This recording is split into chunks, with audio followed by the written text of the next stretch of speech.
A study suggests that low-lying parts of Annapolis could be almost constantly flooded by 2070. Editor's note: this story was originally published by The Guardian. It appears here as part of the Climate Desk collaboration. When the parking lot in the bustling tourist zone of downtown Annapolis floods, the employees at Pip's Dock Street Dogs restaurant take off their socks and shoes, wrap their legs in trash bags and wade out into the water. A lot of the time, it's not even raining. High tides intensified by sea level rise are just pushing the water inland, overwhelming the drainage system. Pips, named after owner Ryan Lamy's daughter, whose real name is Madeline, floods inside frequently too. We wait for the tide to go out, and then we mop, Lamy said. That's all we can do. Lamy has been running Pips for 10 years. His young daughter, pictured in photos on the walls of the restaurant, is now turning 15. And he says the flooding has only gotten worse, sometimes costing him thousands in lost sales each month. A new study attempts to quantify those losses, as coastal communities around the country brace for more tidal flooding as warmer temperatures increase sea levels.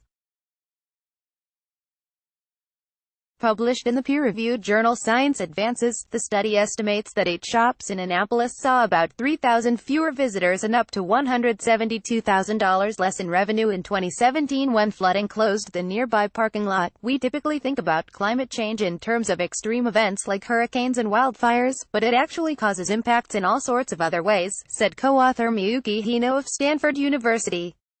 This is one way where it's really a part of people's daily lives.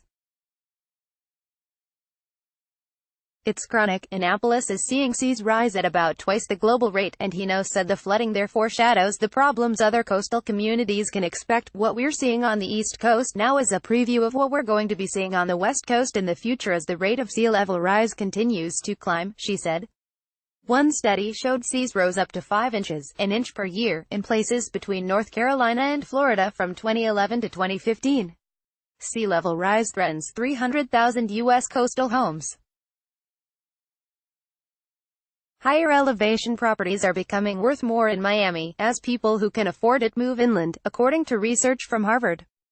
Globally, seas were 3 inches higher than the 1993 average by 2017, according to the National Oceanic and Atmospheric Administration, and they continue to rise 1/8 of an inch each year. An analysis by the Union of Concerned Scientists finds that flood-prone areas in Annapolis, where the U.S. Naval Academy is located, could be almost constantly underwater by 2070. The roughly 50 floods a year could reach 400 floods a year by 2050. The so-called nuisance flood days have increased 925% in 50 years, according to the NOAA. The frequently flooded area in Annapolis is just a short walk from Maryland's historic state capital. A political cartoon that's been tacked to the wall at Pips for years depicts city officials in a boat floating by the Capitol. I say it's time to take action on possible city dock flooding, it reads. The city is planning to install pumps costing millions of dollars over the next few years. A few doors down, at the Annapolis Marine Art Gallery, visits have stalled when the parking lot has flooded, even though the water doesn't come past the shop's first step.